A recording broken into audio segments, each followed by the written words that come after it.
Hello everyone, আশা করি আপনারা সবাই ভালো আছেন। আজকের ভিডিওটার মধ্যে আমরা যে বিষয় নিয়ে আলোচনা করব সেটা হচ্ছে ইটারেটিভ এবং ইনক্রিমেন্টাল যে ডেভেলপমেন্ট প্রসেসটা আছে বা যে মডেলটা আছে।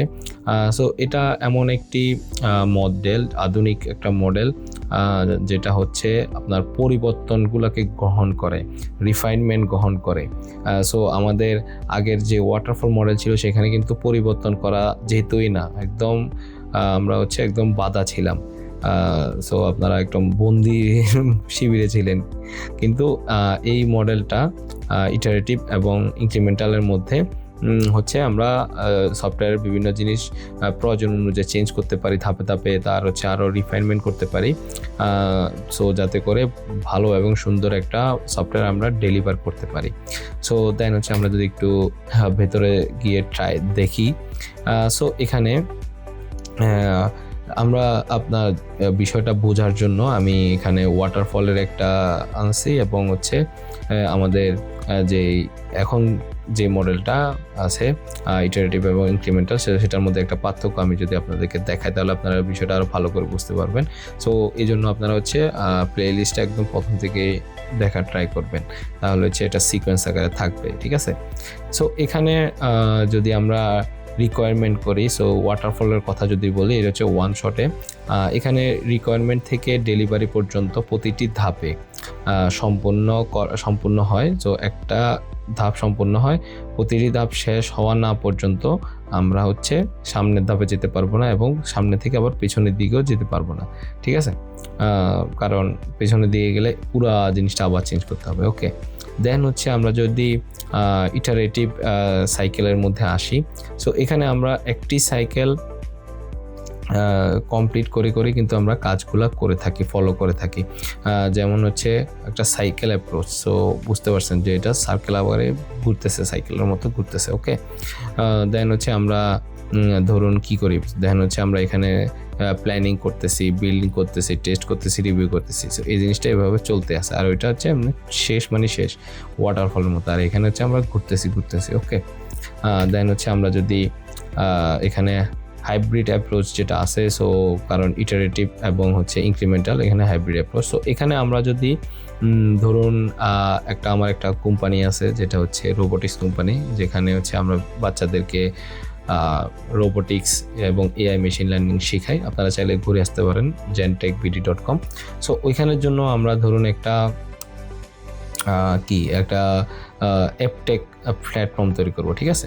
সো অ্যাপটেক প্ল্যাটফর্ম তৈরি করতে হলে অ্যাপটেকের মধ্যে কী কী থাকে, সো এখানে হচ্ছে আমরা প্রথমে কিন্তু পুরো জিনিসটা একসাথে লঞ্চ করবো না, আমরা হচ্ছে কোর যে ফিচারগুলো আছে সেগুলো প্রথমে লঞ্চ করবো। ধরুন নতুন একটা ফিচার, যেমন হচ্ছে প্রথমে আমরা শুধু ভিডিও দেখার ফিচার আনলাম, ঠিক আছে। আমার ওই প্ল্যাটফর্মে জেনটেকের মধ্যে যেমন জেনটেক একাডেমি, সো জেনটেক একাডেমির মধ্যে আমি ভার্সন 1-এ কী করলাম, ভিডিও দেখার ফিচার আনলাম। এরপরে কী করলাম, তারপরে আরেকটা ফিচার লঞ্চ করলাম 1+2। সো ওইখানে আমরা হচ্ছে যারা ইউজার থাকবে তারা হচ্ছে অ্যাকাউন্ট ক্রিয়েট করতে পারবে, লগ ইন করতে পারবে, এই জিনিসগুলো রেজিস্ট্রেশন করতে পারে। সো ওইটার একটা ফিচার আনলাম, ঠিক আছে। দেন এরপরে হচ্ছে সার্চ এবং ফিল্টার, ঠিক আছে। দেন হচ্ছে আমি আরেকটা ভার্সন লঞ্চ করলাম, ভার্সন 3-এর মধ্যে সার্চ এবং ফিল্টার। সো কী হইতেছে, এটা আমাদের ইনক্রিমেন্টাল হচ্ছে, ঠিক আছে। দেখেন আস্তে আস্তে আমার কিন্তু সফটওয়্যারটা বড় হচ্ছে, ফিচার বাড়তেছে। সো আশা করি ইনক্রিমেন্টালের বিষয়টা আপনাদের মাথায় ধরতেছে। দেন হচ্ছে আমরা আরেকটা ফিচার আনলাম, যেখানে ইনক্রিমেন্টাল ফাংশনালিটি আনলাম, যেখানে হচ্ছে আমাদের এই আপডেটে আমার পুরা অ্যাপ্লিকেশনটা তৈরি হয়ে গেছে বা জেনটেক একাডেমিতে পুরোটা তৈরি হয়ে গেছে। সো আশা করতেছি আপনারা বিষয়টা বুঝতে পারছেন। ইনক্রিমেন্টাল হচ্ছে বাড়ানো, একটা ভার্সন দিলাম, দেন নেক্সট ভার্সন। ওকে, দেন হচ্ছে আমরা যদি ইটারেটিভের মধ্যে যাই, সো ইটারেটিভ জিনিসটা হচ্ছে আমরা রিফাইনিং করা কোনো একটা কাজকে। ধরেন এখানে দেখেন একটা স্টেপে ধরেন এটি হচ্ছে বিদ্যমান ফিচার যেটা থাকে, মানে আমাদের ফিচার যেটা আছে ওই ফিচারটাকে আরেকটু উন্নত করা। ধরুন আমাদের ভিডিও, ধরুন আপনারা একটা ধরুন যে আমাদের যে ভিডিও প্লেয়ারটা আছে, ঠিক আছে। সো এই ভিডিও প্লেয়ারটা হচ্ছে প্রথম ধাপে আমরা হচ্ছে খুব সাধারণ একটা দিলাম, পরের সাইকেল যখন ঘুরে আসতেছে আমরা এটার কোয়ালিটি একটু বৃদ্ধি করলাম, পারফরমেন্স বাড়ালাম, দেন সর্বশেষ একদম শেষের দিকে একদম পারফেক্ট ইউজার ফ্রেন্ডলি একটা ইউজার ফ্রেন্ডলি করে ফেললাম আমাদের ভিডিও প্লেয়ারের অপশানটা, যেটা হচ্ছে আমাদের প্রথম ভার্সনে আমরা রিলিজ করেছিলাম, ওই ফাংশনালিটিটাকে আমরা রিফাইন করতে থাকলাম। সো এই রিফাইনের প্রসেস, সার্কুলার ওয়াইজ ঘুরতে ঘুরতে রিফাইনের প্রসেস, এটাকে আমরা বলে থাকি হচ্ছে ইনক্রিমেন্টাল, ঠিক আছে, ইটারেটিভ, আর ইনক্রিমেন্টাল হচ্ছে বাড়তেছে, ফিচার বাড়তেছে। ওকে, আশা করি দুটোটার মধ্যে পার্থক্য আপনারা বুঝে গেছেন। সো দেন হচ্ছে আমরা যদি এই সাইকেলটার প্রসেসটা সম্পর্কে জানি, সো সাইকেলটার প্রসেস মানে SDLC পুরোটাই সিমিলারই থাকবে, কিন্তু এটা হচ্ছে ঘুরবে। দেন হচ্ছে সো আমরা হচ্ছে প্রথমে হচ্ছে প্ল্যানিং করব, সো ইটারেশনগুলো এবং আরও অবজেক্টিভগুলোকে প্ল্যানিং করে ঠিক করা, দেন হচ্ছে আর্কিটেকচার তৈরি করা এবং কোডিং করা, ইউনিট টেস্টিং করা, ইন্টিগ্রেশন টেস্টিং করা, যে আমরা নতুন ফিচার আনছি সেটা ইন্টিগ্রেশন খুঁজেছি কিনা ভালো মতো সেটারও টেস্টিং করা, দেন হচ্ছে রিভিউ করা, দেন হচ্ছে ফিউচার যে ইউজারগুলো আছে ইউজারের ফিডব্যাক নেওয়া, এর পরবর্তী সাইকেলে এটার জন্য আবার প্ল্যান করা, আবার এটাকে কীভাবে বিল্ড করবো সেটা করা, সো কোয়ালিটি অ্যাসুরেন্স করা। সো এইভাবেই কিন্তু প্রসেসটা সাইকেল ওয়াইজ চলতেছে, আমরা আপডেট করতেছি, ঠিক আছে।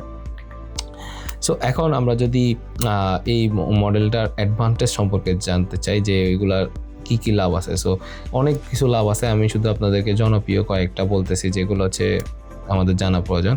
সো একটা হচ্ছে ফ্লেক্সিবিলিটি। সো আমাদের হচ্ছে মাঝপথে মার্কেটের চাহিদা কিন্তু মানে রিকোয়ারমেন্ট পরিবর্তন হতে পারে, সো সেটা আমরা করতে পারি এই মডেল যদি আমরা যাই। সো যেমন যেই ধরনের কিছু হতে পারে যে কাস্টমার বা আপনার যে স্টেক হোল্ডাররা আছে তারা বললো যে প্রথমে বলছে এমনি, এরপরে আবার চেঞ্জ করতে চাচ্ছে, তো আমরা এই মডেলকে আমরা মাঝপথে মানে কাজের মাঝপথে আমরা এটাকে চেঞ্জ করে ফেলতে পারবো।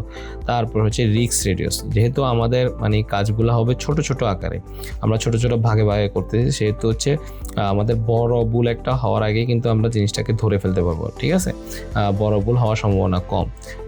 আর হচ্ছে আমরা এটাকে ফাস্টার ডেলিভারি করতে পারি। পুরো প্রজেক্টটা যেহেতু আমরা সেগমেন্ট ওয়াইজ করতেছি, তাহলে হচ্ছে আমরা কি করতে পারতেছি, যে একটা ভার্সন রেডি হয়ে গেছে, আমরা ইউজারকে দিয়ে দিলাম, ইউজারের টেস্ট করে ইউজ করে সে দেখতেছে। সো এরকম ভার্সন ওয়াইজ আমরা রিলিজ করলাম, তাহলে হচ্ছে ফাস্ট ডেলিভারি, বা আপনার স্টেক হোল্ডার যে আপনার কাস্টমার আছে, ধরুন আপনি সফটওয়্যার কোম্পানি, যারা কাস্টমার আছে বানাইতে দিছে আপনারে, সে বলবে যে না ঠিক আছে, আমি এটা তো ইউজ করে দেখতে পাচ্ছি এতটুকু কাজ করতেছে, তারা কাজ করতেছে, চুরি করতেছে না, কাজ করতেছে, এতটুকু এরকম করে আপনি কয়েকটা ভার্সন রিলিজ করে দিলেন, এরপরে ভার্সন ওয়াইজ আপনি টাকা নিলেন, ঠিক আছে। দেন হচ্ছে মানে এই মডেলটারও কিছু আপনার চ্যালেঞ্জ আছে। সো সেই চ্যালেঞ্জগুলো যদি আমরা একটু দেখি, সো ম্যানেজমেন্ট ওভারহেড। সো এখানে হচ্ছে দক্ষ প্রজেক্ট ম্যানেজমেন্টের অনেক বেশি প্রয়োজন, যাতে নিয়মিত স্টেক হোল্ডারদের সাথে কথাবার্তা বলে, যে ইনভলভমেন্ট থাকবে, যাতে করে কোনো সব কিছু ঠিকঠাক আছে কিনা সবার সাথে কথা বলা আছে, এই জন্য আপনার ম্যানেজমেন্ট অনেক বেশি ভালো লাগবে। দেন হচ্ছে স্কোপ ক্রিপ। সো স্কোপ ক্রিপটা হচ্ছে বারবার তো আপনি কাস্টমারকে দেখাচ্ছেন, সো স্কোপ ক্রিপটা হচ্ছে আপনার এটার মূল বিষয়টা আমি একটু বলি। সো স্কোপ ক্রিপটা হচ্ছে আপনি বাজেট করছেন ধরেন 1 লাখ টাকার, আপনি টাইম নিছেন 1 মাস, কিন্তু কাস্টমার আপনার রিকোয়ারমেন্টও নিয়ে নিয়েছেন, কিন্তু কাস্টমারকে যেহেতু আপনি প্রজেক্টটা দেখাচ্ছেন, আপনার বলতে আচ্ছা আপনার ডিজাইনটা এখানে একটু চেঞ্জ করে দেন, আমার এখানে একটু চেঞ্জ করে দেন, আমার লগ ইনের বাটনটা একটু নিচে নামাই দেন, কালারটা লাল করে দেন, নীল করে দেন। সো এরকম করতে কিন্তু আপনার কি বাজেটটা বেড়ে যাবে না, আর টাইমও আপনার বেশি লাগবে না। সো এই জিনিসটাকে বলা হয়েছে স্কোপ ক্রিপ। সো এই জন্য কাস্টমারকেও ওইভাবে ম্যানেজমেন্টেরও প্রয়োজন, যে এমনভাবে বোঝানো যাতে করে নতুন ফিচার বা নতুন কিছু ডিজাইন অনেকবার চেঞ্জ না করায়, এবং করালেও কাস্টমারকে মুখের উপর যাওয়া যাবে না, যে না বলা যাবে না, তারা এমনভাবে বুঝাই বলতে হবে, এবং তাকে বলতে হবে যে আপনি যদি এটা বাড়াতে চান, তাহলে আমাদেরকে বাজেট এবং টাইম এটা বাড়ায় দিতে হবে। সো এই জন্য স্কোপ ক্রিপের সম্ভাবনা সবচেয়ে বেশি থাকে এই সকল মডেলের মধ্যে, যদি আপনি কাস্টমারের সাথে বা স্টেক হোল্ডারের সাথে বেশি ইন্টারাকশন হয়। ওকে, দেন হচ্ছে এখানে যদি আমরা আরেকটা প্রসেস দেখি, ধরেন হচ্ছে আমাদের জেনটেকের একটা ই কমার্স আছে। সো এই ই কমার্সের জন্য আমরা প্রসেসটা কিভাবে করব, ঠিক আছে। সো এখানে হচ্ছে স্টেপ বাই স্টেপ দেওয়া আছে। সো প্রথমে হচ্ছে শুধু প্রোডাক্ট, মানে যদি আমরা বানাতে চাই স্টেপ বাই স্টেপ, সো এটা কীভাবে বানাবো ইনক্রিমেন্টাল এবং ইটারেটিভের ক্ষেত্রে। সো প্রথম স্টেপে আমরা হচ্ছে আপনার যে প্রোডাক্ট যে ক্যাটালগ, সো আমাদের যে প্রোডাক্টের ক্যাটালগ, প্রোডাক্টগুলো লিস্ট করা, ওই জিনিসটা আমরা প্রথমে তৈরি করে রিলিজ করে দেবো। দেন হচ্ছে আমাদের যে কার্ড সেকশনটাকে, আপনারা যে বাইক কোনো জিনিস কেনার সময় যে কার্ডে অ্যাড করেন, সো এরপরে কার্ড এবং চেক আউট যখন আমরা পেমেন্টের দিকে যাই, ওই জিনিসটা অ্যাড করব। দেন হচ্ছে ইউজার অ্যাকাউন্ট।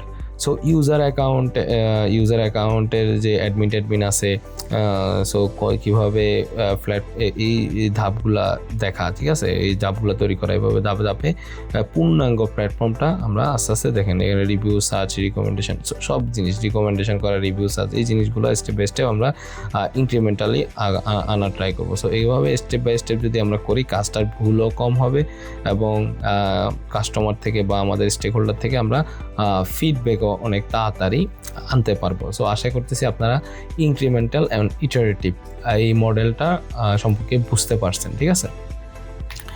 সো দেন যদি আমরা আসি, সো এখানে একটা উক্তি আছে, যেমন হচ্ছে build small, think big. So প্রথমে হচ্ছে ছোট থেকে আমরা যদি যে কোনো কাজ ছোট থেকে করা শুরু করি, তাহলে কিন্তু এটা আপনার বড় একটা আপনাকে ফিডব্যাক দিবে। যেমন হচ্ছে ছোট ছোট বালিকণা, মানে বিন্দু বিন্দু জলে হচ্ছে বিশাল সাগর, মহাসাগর, তো একটা কথা আছে না, সো ওই টাইপের হচ্ছে বিষয়টা আর কি।